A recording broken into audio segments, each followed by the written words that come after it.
This program is brought to you by Amico Flooring of Fitchburg, Mass. Amico Flooring. Let us floor you.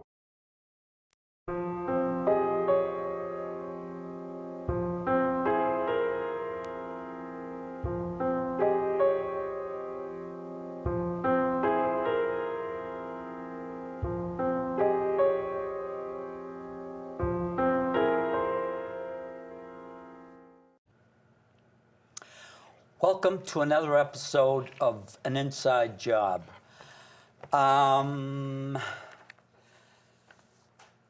This is episode 23, when we may do 24 today. I'm saying a lot. So, An Inside Job, War on Addiction. I'm Ron, your host. As always, I want to thank the gang here who support us. Carl, Jack, Janie, Alan, and Bradley. I always do the quote from Dr. Gabor Mate, who explains what his thoughts are, and he's in the field with hardcore addicts, hardcore, up in Vancouver. He explains addiction as, and the book is In the Realm of the Hungry Ghost. Biological, chemical, neurological, physiological, medical, social, emotional, political, economical, and spiritual. No easy task. Hold it 1 second.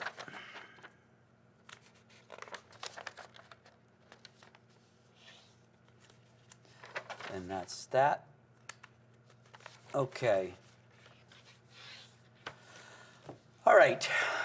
I'm welcoming, or would like to welcome, Chanelle once again. This is Chanelle's 4th show. And I knew from the beginning that this thing was going to take on its own life and that I just had to ride with it. I am the facilitator of this thing, wherever it comes from. That's my job and the job of us. So, with that said, this part of the show with Chanelle is we're able to watch, listen to, understand. She did, of course, 3 other episodes going through that whole thing. Like I said, the first show, her being for 16 months sober. Second one, 2 weeks later, that she picked up a drug after that amount of time. And what she went through, and of course, all that. And then the third show was a month after she was back in recovery, and she's very fortunate. And so that's kind of what I'd like to take this meeting. But as always, we'll see where it goes. This episode, see where it goes. Also, from the government, he is from the, I can't remember what that is, the person that is in charge of Health and Human Services. There's a heading it comes under. Yesterday or the day before, he was on TV. I don't know if he's new or not, a young guy.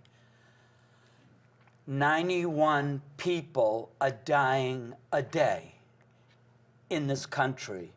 Can you imagine that? And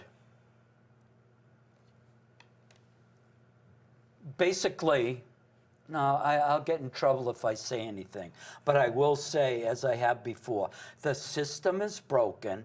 We are not focusing on this. We are not focusing on this financially, in so many other areas. And we keep dying. Anyway, Welcome. Hi.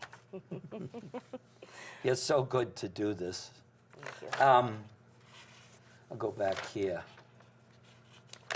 3, 4. Yesterday I watched all 3 of your episodes, and I tried to take some notes to try to get a read on this whole thing.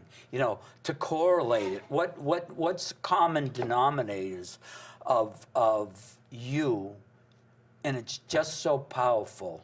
The end result thus far is your wisdom through experience, through, of course, it comes with the choices we make, all right? The consequences that we have, and it's tough. It's tough. So, okay, this everything I said. I said it's show number 23. This is difficult. And I understand this completely, because it isn't for everybody that would come on the show. But I figured it out. Of the people that I ask, 1 in 50 come on the show. So it's no easy task. But as you know, the rewards are great for coming on there. Have they been for you? They have. Tell me, if you would, just how that is. How that has been a help to you. You know, well, for people who watch too, I've had people come up to me and say, like, thank you. They could identify, and you know, that they're more able to be honest with themselves and other people, because it is a shameful thing. It's not always, Of course. you know, happy-go-lucky, and the stigma, and it's embarrassing to have so much amount of time and, you know, have to say, like, I messed up again. Right. I had someone. Let me interrupt. It's in the AA program in NA, and it's so cliche, and it's pretty. I don't have the word, but it is said times in the program. You did that for me. You went out for me and everybody else. All right. I understand. You went through all the shit, all the stuff. But once again, I understand that we have to have the focus and so many other things, the commitment, or it can change. I still go to the program, and it's working. 35 years, it's working. 35 years I've been going. It's my life now, and I said that before. But how else is it helping you, not other people, but you, coming here and doing this? Well, for me, I mean, again, we have to be selfish in our recovery. Anyone who's in recovery knows that. Explain that, please. It's, in order to help other people, you have to help yourself. And in order to help yourself, you kind of have to be selfish and work on your program and your recovery and not worry about what's going on. Right, it's number 1. And doing the show does help me, because I am able to be honest with myself. And I do watch it back afterwards, and I'm able to see, you know, where the first couple shows I had, like you said, I had the year and 4 months. And then not that long after, I picked back up. And then I went on a run, and then this happened, and then this happened, and then this happened, and then I found recovery. So I can see my own change. It does help me to be able to see my own change. It does help me to be able to come and talk and openly and honestly talk, and maybe to be able to help the next person. And, you know, they do say in a 12-step program, helping someone will inevitably help you. And that's what I was going to say. I did have someone who collected a 24-hour coin, and when I had went over to hug them, they said, had you not gotten yours, I wouldn't have been able to. So just in case, explain the white chip and going back, coming back, and a 24-hour coin or a key tag, or depending on your 12-step program, is the desire to stop drinking or the desire to stop using or coming back after a relapse. You're 24 hours full, clean and sober. and it could be 24 hours to 29 days, Right. as they say it. I got mine After you went out. directly after I went out. Right. Fortunately. Yeah. Yeah. And then we had that discussion on the way up here. Like, God forbid I relapse, there might not be a next time for me. You wouldn't be sitting in that No, chair. absolutely not. It's a crapshoot. Yeah. People die, and Yeah. that's the, but by being honest and talking about it and bringing awareness, like, That's worth a it lot. helps myself and hopefully somebody else. That's the wisdom. That's the wisdom that we gain. The hard way, just like I did it, the hard way. Because Lester in the program, my first 2 years in there, he said, yeah, you knew everything. You had all the answers. He likes to do that to me. That's our favorite line, I know. Yeah, I know. But the other line is, I'm gonna do it my way. Yeah. And I have and I don't want to listen to wisdom that is in the program and coming about for all those years, and being said by somebody with 40 years, 50 years. 'Cause we think we know best. Yep. So you walk out of here on these things, you must feel good. Yeah, yeah. I do. Yeah. Yeah. Yeah. Yeah. So it's helping you, and you keep coming Absolutely. back. And we pull this thing off when you keep coming back. So as I was saying, it's not the easiest thing to do. No. But myself and others feel the need to do this. And I said it before, what you sow, you're gonna reap. That's how it works, in my opinion. That's how life works. And I have proven it to myself because I did it the other way with causing chaos and lying and everything else. And that turned out really, really bad. And I'll never forget that, how it came back on me. Yeah. It was horrible, horrible. Okay, got that.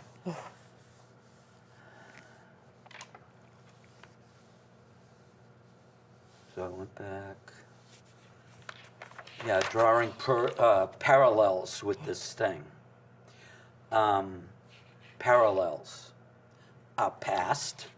You know, we keep going back and forth. Oh, yeah. With through these four, our past, our present. So that's one line of the parallel, if you will.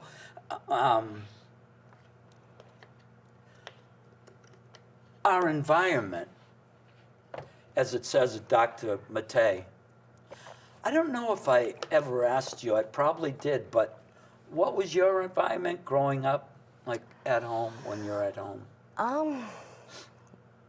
Depending on whose house I was at, I guess. I mean, my biological father was very much an alcoholic. How long were you with him? Up until I was 4, and Okay. my parents split.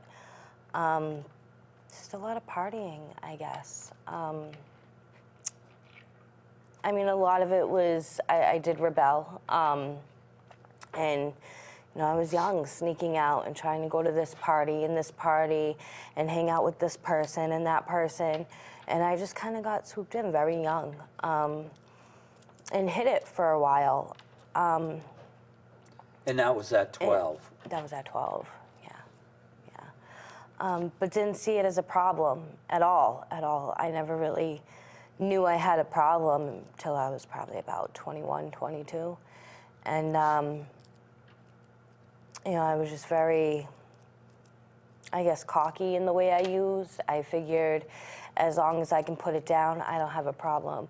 An addict or an alcoholic is, you know, under a bridge and they don't have anything. And, you know, my idea was very uneducated. And, you know, after a while, I started with the opiates after a C-section. And I still didn't see it as a problem. As long as nobody knew, it's not a problem. Yeah. Let me just interrupt. So from 4 to 12, well, you were with your mother. Mm-hmm. And that was pretty cool, except for you rebelling. What? I mean, some relationship issues with my mom and I. Yeah. Nothing I get into right now, but Right. you know, it's once you become a teenager and you have that, I know everything, and I Right. don't need a parent, and I'm okay, Right. and I can do this, and I guess I was just very secretive and hid a lot of things, and played both sides of the fence. Like, you know, my grades were really good, and I was doing well in school. You're a smart girl. You can really take this somewhere. You already have your associates. Mm-hmm. So you did good in school. I did good in school. Yeah. But that was my cover up. It was, you know, as long as school's going okay, no one's gonna know the other side. And I was still going to school high and sometimes drunk and just hiding it and thinking it was funny and it's okay, but that was also the crowd I hung out with. But mainly, like I said, the problem didn't really start until the opiates came into play. I mean, I was a coke user, I was a drinker, a lot of party drugs, and just nothing really kicked in until the opiates started. And then once I found I was sick, then it was that instant click of, well, I can't be sick, acting like it's the worst thing in the world. And that's when I realized I had a problem, but was still kind of in denial. And, you know, I thought like I can just get help until I have it under control, and then I can do it again. And that's basically what I did. And I had 2 years clean and sober. And I got clean and sober October 17th of 2012 and relapsed October 18th of 2014. Directly 2 years after. And you had your child? I had my children at that time, Children. yes. And 3? I had 3, yeah. And I started with a drink. I relapsed with a drink and thought, like, well, I had only one, so I'm cured. It's not a disease. I'm okay. I got it under control. And it was kind of all out from there. And that's a lot of my problem is once I think I have that control, which is, you know, every alcoholic and addict I talk to thinks they have control. And that's really, I had where I was going with this and I lost it. But my problem was that I thought I had the control and that I was cured and that it's not a disease. I'm okay and I don't need anyone's help. I can do it on my own, and I can't do it on my own. I just can't do it on my own. So as a teenager, after 12, you're getting in some jackpots or I was... And a jackpot is screwing up with the drinking. I mean, I was getting arrested. I was... At what age? 12 to 13. I never put 2 and 2 together that when I get arrested, I'm either drunk or there was never like, you know, it was their fault, not mine. No sense of responsibility. And it was just really hard to put 2 and 2 together. Like everyone else and everything else was my problem, but the drugs and alcohol. Yeah. The drugs and alcohol kept me sane. Like, and that was really my thinking process. You know, when we come into a 12-step program, if we're fortunate enough to come into a 12-step program, we do come in somewhat insane, thinking, you know, we're okay. And when I got to my first AA meeting, I thought they were nuts. Like, there's no way that this is possible. They have to be drinking. It's not a... Tell me again how... Oh, you got there from the program where you had to go, right? There was a time where I was arrested, and part of my probation and terms and conditions upon my release was that I do go to AA and At what age? get a sign-off. I was 23 at that point. So it wasn't until that point? Right. And that's when you came into the program? That's when I was first introduced. And you thought we were all nuts, which we are. Yeah, yeah. I thought there was no way they could be that happy. They have to be drinking. They like, you know, it was just very... And the 12-step program does offer spirituality, and their steps do say God, but so that was kind of like a nope, not doing it. But I've learned differently. And the 2 years that I did have, I was just I didn't go to meetings. I didn't have a sponsor. Well, I sponsored myself. That was a great idea for me. Right. Another choice. Yeah, another choice.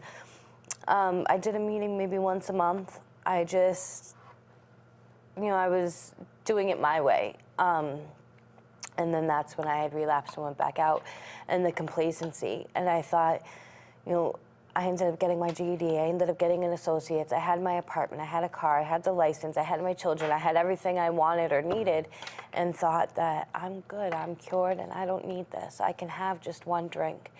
And that sense of I can have just one did me in. And I did have just one that night. I did. Oh, and I went yeah. home and thought I'm good. And this is good. oh yeah. And then the next weekend, and then the next weekend, and then the next day, and then the next day, and then I'm off and picking up a bag, and then I'm running this, and then I'm running that. And it was like the sense of consequences that I didn't know I had. And I gave everything I possibly had away. I gave the car away, I gave the house away, I gave my career away, I gave the children away, I gave my freedom away, I almost gave my life away a couple times. Like, all these things that I just, and didn't care. Because you picked up one. Because I picked up one. And you believe that firmly, that that's what it was, that you picked up that one. I picked up that You're one. off and running. Mm-hmm. That is, in 35 years, I've listened to a lot of people. Mm-hmm. And even in the beginning, I remember one guy, and I still see him around. He had 19 years put together in AA. Mm-hmm. And he must have started getting away from the meetings. I don't know. But he's at a father-daughter dance or celebration or whatever. Mm-hmm. And they had champagne on the table. Done. That was in the beginning. And that took him, he was in and out for 7 years, mm-hmm. coming in, screwing up, months together, 6 months together. It's very hard to piece it back together once you go out. Right. And because I did have the 2 years. And then after that, I went on a 2.5, 3 year run. And I was fortunate enough to get back into, my recovery, yep. my meetings, and I'm listening. Even here, I pieced together the year in 4 months and then went back out, and it's still a daily struggle to keep piecing because we come into the program and we want 10 to 15 years right away. And everything. And everything, back, yeah. All that stuff. I wanted the car back, I wanted the kids back, I wanted right. the house back, I wanted the job back, I wanted it all back within 24 hours, and then got frustrated because I wasn't getting it back. And those things take time. When it comes to the matter of my kids, I did do a lot of damage. I never got high in front of them, but that doesn't mean... It's very courageous of you, and I mean that, for you to spill that out about your kids. There's nothing worse. No, and it's a pain. It's definitely a pain that, I live with, and... But it when you're so caught up in your addiction, in your alcoholism, whatever addiction you may have, the people you love don't come first anymore. Your high or your drunk comes first now. And I thought, it's okay because they never seen me. Well, just because they didn't see me do the actual action doesn't mean that they didn't know what was going on. Yes, they were young, but, they knew when mom comes out of the bathroom, she's entirely different. And it wasn't fair to them. It wasn't fair to them. And, I did mess up their lives entirely. I got very lucky that they're with their dad right now. Let me interrupt. Do your children watch the show? Or your not allowed to? Or? I don't know if my ex does. But my children are really young, and they're all under the age of 10. So, but as for him, he stepped up, and he's not an addict or an alcoholic. And the wife that he has now is an amazing woman to those kids and great mother figure to those kids. So I did get very lucky. My kids are very fortunate to have the parents that they do. Right. And as far as I know, everything's going well for them, but that's still something I beat myself up over. Of course, I should beat be the myself one. up. Right. And I have through the years. for some that you can get over it. Right. I really never did. But it's, and I see my friends with their kids, and, some of the meetings I see people with their kids, and it's like that gut-wrenching, like, I should be tucking my kids in. I should be playing with them. I should be. But I gave that away, and that's something that, we give away when we're using. But like I said, I got lucky. I got very lucky that, they are with their dad. My son, I'm not too sure about, and I've shared that in meetings. And that's something else I live with every day, that, I'm not sure where he is, and I can only pray for the best. But in the end, I'm hoping that at some point they're going to want to come find me, and they're going to be angry, and I can't blame them. There's going to be a lot of emotion there, but I'd rather them be able to come to me and ask why and get the answers versus having to sit at a gravestone and not know. And I'm not plugging this show, but later on in life for them to look at this stuff and explain it and how No. how gut-wrenching it is. And even the girls come in from the program up on the hill. I've known them for a long time. 3 minutes? Where the hell did that go? We're going to do another show, right? Of course. And I didn't know if we were going to, and you can take a little break, Well, so we'll do another show, episode 24, and I just couldn't be happier. I still get nervous this morning. I was nervous, and then I come down here, and it's just so cool and so great that the guys here are backing us up with this thing. So I don't know if that's 3 minutes, you guys, but that's a semi-wrap today.